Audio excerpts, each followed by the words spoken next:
my lovely learners. Welcome back to English with Vinnie. My name is Vinnie, and I'm here to help you improve your communication skills and build up your confidence. As promised earlier, I'm back with yet another conversation video which is not only interesting but also intriguing for all of you. The topic we have chosen today is, can YouTube really help you learn English? If yes, how? Today, I have an expert tutor with me with whom I'll be discussing more about it. We'll dive deep into it and discuss some practical methods in which YouTube can really become your learning companion. So I hope you all are ready. Just grab your notebook, be ready to jot down tips and tricks, and stay tuned. So good evening. My name is Divyam. Welcome to Clapping O session. It's lovely to see a new face, someone who's curious to learn, to discuss new topics. Give me a short introduction about yourself, please. Sure. So first of all, thank you for introducing yourself, Divya. My name is Vinita. My students fondly know me as Diya ma'am. I hail from a beautiful and small town on the bank of river Narmada. It is Narmadapuram from Madhya Pradesh. Academically, I am CA finalist, CS professional, and I hold masters in economics. Alongside, I am a certified public speaking expert. And professionally, I'm a communication trainer, and I have all my students from kindergarten till the age of 65, 70, that means senior citizens, and I'm privileged to be a part of their journey. Other than that, I hold an experience of 10 years. I started my teaching journey by teaching CA students back in the year 2014. And it's been 8 years I have been teaching English, and I have tutored more than 4,500 students so far. It's been a fulfilling journey. Other than this, I am interested in art, traveling, learning new things, making some content for YouTube. This is my new hobby these days. And yeah, that's a little bit about me. And I hope that's enough. That could be an overwhelming resume for a lot of people, But that sounds very impressive. A lot of accomplishments, a lot of crazy things that people are chasing, and you've already done these things. So yeah, what is the next plan then? Like what do you want to do? So, Divyam, if I talk about my journey, so it has been nothing short of a roller coaster. So, as you might have heard, that I started with chartered accountancy, eventually landed up something called communication training, spoken English training, and I teach chartered accountants now, company Mhm. secretaries now. So it was never a plan, but it was purely a passion, which was transitioned to profession. And as we say, do something in which your passion lies in. So I'm doing something, it is equally fulfilling and encouraging, and I absolutely love it. And for my future plans, I would love to thrive in the same field. I don't want to switch to any other field. I would like to be a public speaker and help many, many students, learners out there to build up themselves Yep. and their careers. So this is the plan as of now. It may change. No, it sounds like a decent plan. Sounds like something that could be inspiring and helping a lot of people reach their potential, their ceilings, you know. Lovely. So, should we move on to the topic? Do you have any questions before we start? So Divyam, I want you to let me know about your journey, little bit about your journey. Um, Teaching. I've been an open book about this, but very simple. After I finished my master's, I started doing various jobs. Again, everything is available on LinkedIn. It's quite open. And since then, since 2020, I've been at Clappingo, been taking sessions for the last 4 or 5 years. Um, and yeah, I'm just someone who loves having a conversation with people. That's all. Amazing. Glad to hear. Also, Divyam, I would like to quickly introduce what topic are we going to discuss so Yeah. that it is going to be crystal clear for all our learners and viewers as well. So, so as both of us are sailing in the same boat, so we know very well those common questions students come up with, and one of the most important question which we come across it is how can we enhance our learning, right? Or how can we practice learning on day-to-day basis, Mm-hmm. right? So, you know, those four pillars like listening, reading, writing, talking, right? And we commonly suggest that. So, now the other questions that arise, it is how can we, what should we listen to, right? What should we write? What should we read? Okay, so we commonly suggest watch YouTube videos, podcast, and listen to something in English, right? This is a common suggestion, common recommendation. Now, Right. here the question comes since it's been ages, it's been long. We see students, in fact, including us, we are also learners here. So we watch YouTube videos for learning, right? But how can watching YouTube really uh, enhance their learning procedure, right? And how can YouTube really help them um, speed up or bring a pace in their journey? Mm-hmm. And what is the best way to utilize this watching and listening procedure? So through YouTube. So this is something which we are going to discuss today, how YouTube is really helpful in learning. So I hope Definitely. it is an interesting topic and really Yeah. helpful for learners. It's something I'm looking forward to, Yes, absolutely. Same here. So let's get started. I would love to know your insights on this. So Divyam, as per your experience, how YouTube can really be helpful in students' journey. So let me share a story about YouTube itself. Okay. So YouTube was an independent company away from Google when it started, and it was more of a search engine. Okay. It didn't include a lot of, it was not prioritizing videos. All right. And I think there was some concert or some event, musical event, where everybody was talking about a female lead singer's dress outfit. You know how we talk about the Oscars, what people are wearing at the Oscars now, right? So initially, when people were going crazy, that okay, what was she wearing? Again, I don't remember which person, probably Shakira or someone famous maybe, right? Uh, the YouTube founders had an idea where they started prioritizing video where people could come, and when they made their image search, when they made an inquiry on the search engine, it would also show an option for videos, and they realized what the potential is. And this journey of moving from a search portal to video platform is exactly how you as a beginner can also come up to this channel and say that, okay, I am starting off with nothing and I want to evolve myself to one of the biggest search engines in the world, right? So your learning journey can be exactly the same. You can come and you can just start off with a simple question like, how do I improve my English? But if you continue on that journey 10 years down the line, you'll be asking yourself such crazy questions that even YouTube might not be able to answer, which I think is quite rare. YouTube has answers for everything, I feel For now. everything. Right? Yes.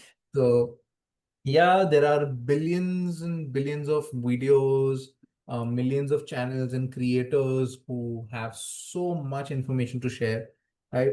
One of the biggest pieces of advice to the younger generation is always read books, because books are a way for older generations to pass on their knowledge, their learnings, their experiences, right? But now with the technology developing so, Evolving. yeah, evolving so crazily, things are shifting a little bit where we can use YouTube as our new book, right? Where you can come here, you can start researching things. There are literal courses on YouTube, free, absolutely free courses about how to learn, how to start using Excel professionally, how to use sign language, even Spanish, French, whatever you want, honestly. There are so many people imparting so much knowledge that you will never fall short of the knowledge. The only thing that we can do as tutors, as guidance counselors, or whatever you want to call it, is tell the beginners what they should be looking for. Okay. Information, the availability of information is not the problem. The prioritization and letting them know what the growth channel should be, what the funnel should be. I think that is what people need right now. Absolutely. Yeah. Because, So yes. go ahead. So I wanted to ask you, is there any channel that you generally recommend, something that's family friendly, something that is from a native speaker, like the creator itself is a native speaker, but it's simple enough for people to follow or generate a curiosity about a new hobby? Divyam, honestly, I don't recommend any particular channel because it completely depends about the connectivity. That suppose if you like any channel and if you want to recommend that to me, that really doesn't mean I am going to like that, Mm-hmm. right? So it depends upon the choices. But what I do is I tell them the niche.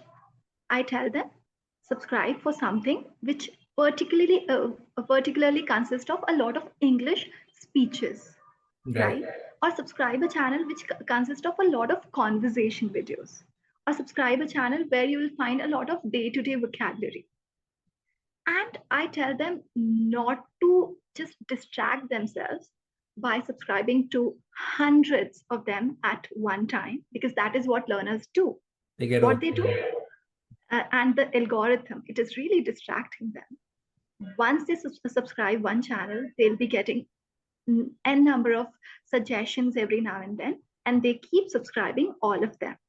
And what eventually happens, they start losing their interest. Mm-hmm. That happens with us as well. Suppose if the information turns repetitive, what we do is we start ignoring it, Yeah. right? We just scroll up, we don't It's pay a attention. mental filter. Yeah. Yeah, we, as you mentioned, we need to apply that funnel, right? You have to be very selective.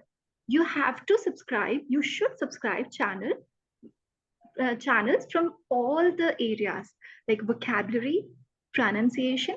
See, most of the channels are covering all of them at once. Mm-hmm. It's not like one channel is specifically covering only the pronunciation part. If it is covering pronunciation, some days it may come up with some kind of vocabulary as well. Mm-hmm. But that choice is very important.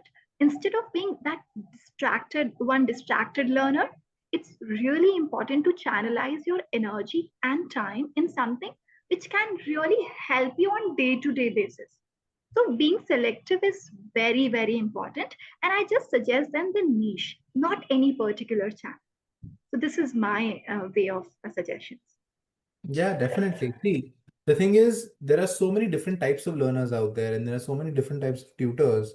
Uh, I've seen tutors tell people only read books.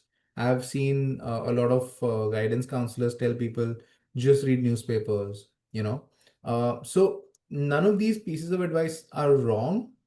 They just need to be customized as per the tutor, as per the learner's requirements, I would say, right?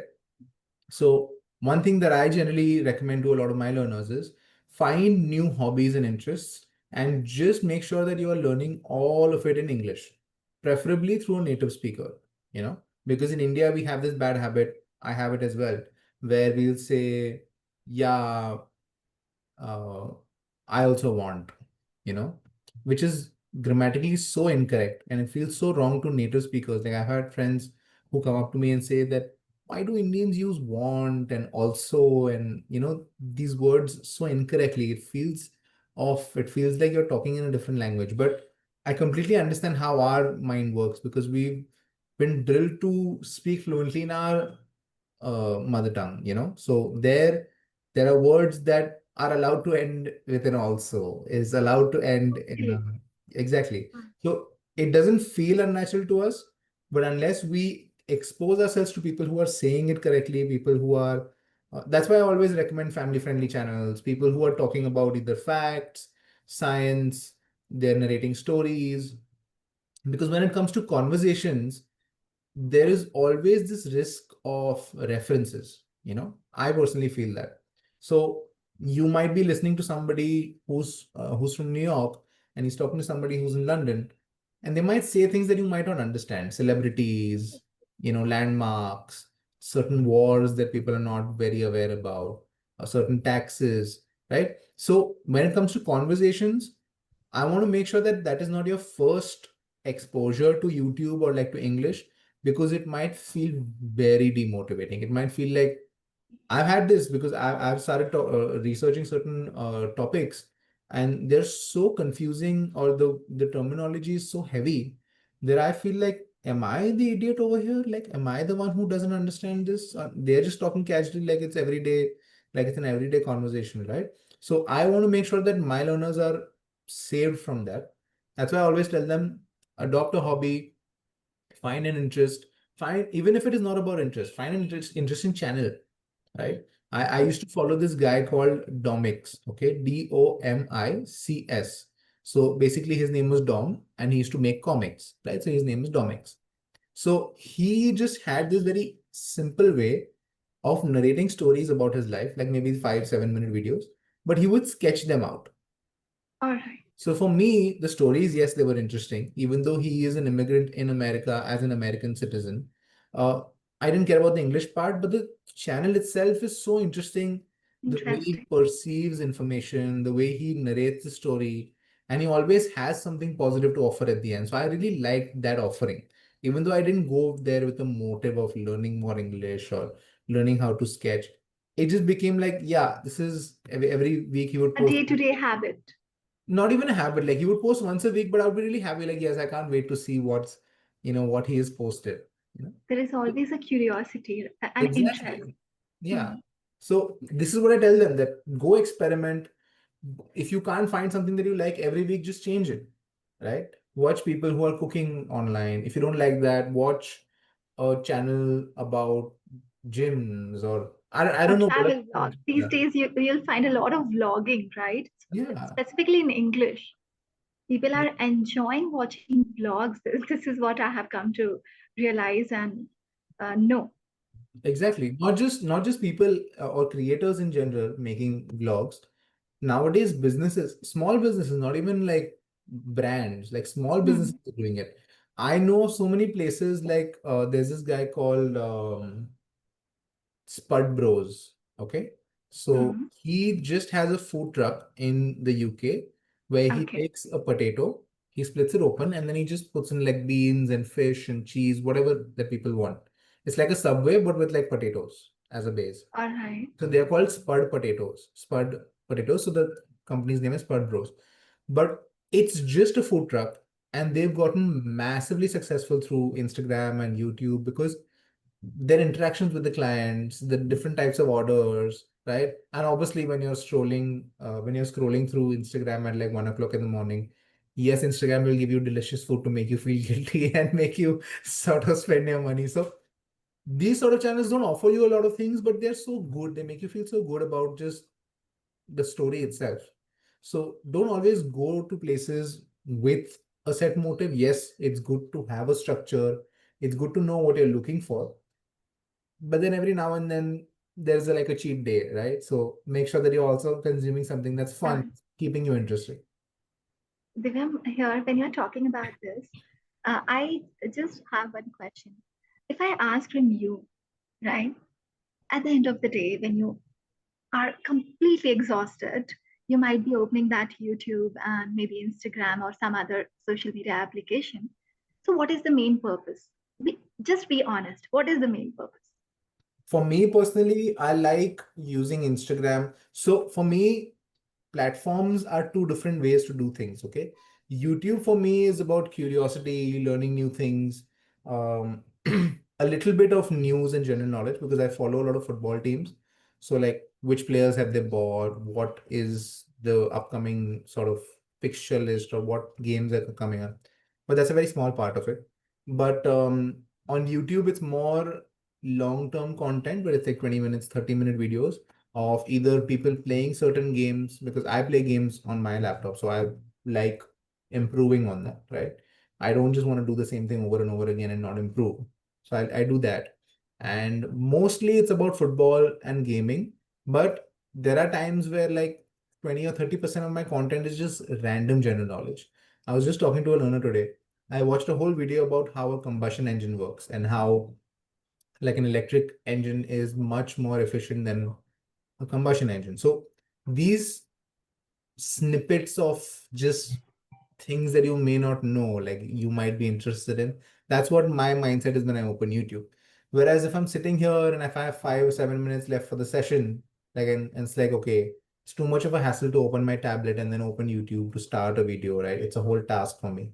So I just open my phone and I'm scrolling on Instagram. But on Instagram, it's much more casual for me, where I'm just looking at funny content, something that's relatable, something Memes. memes, exactly. So I love sharing memes with my friends, even though they don't watch all of them, but I love sharing them.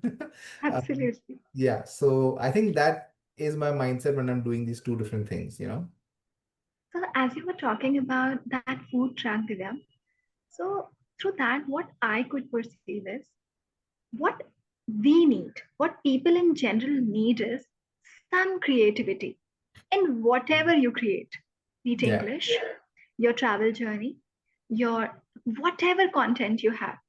Hmm. People need creativity because I think the end goal of using all of it, be it YouTube, any other social media application, is a kind of relief you need, a mental relief, right? Right. Little bit mm, what we do at the end of the day, we just need a change, right? Once we wrap it all, we need a change. And what we do, we just pick up and start scrolling. We need Hmm. some kind of change. And that change can really be effective if we get something creative, be it Definitely. learning or watching any travel vlogs, whatever. So that Mhm. food truck, what they are doing, basically they are presenting themselves creatively. And that is what helping them grow everywhere. Yeah. So this is something which can really be helpful. And coming back to the point, how learning can be effective for learners, I think. So I think, Divyam, what do you think? What kind of videos they should prioritize when they are in their absolute beginner stage? Um, Again, like when it comes to recommending channels or genres to learners, it would be better if I talk to them for like 10-15 minutes to understand their interests, right?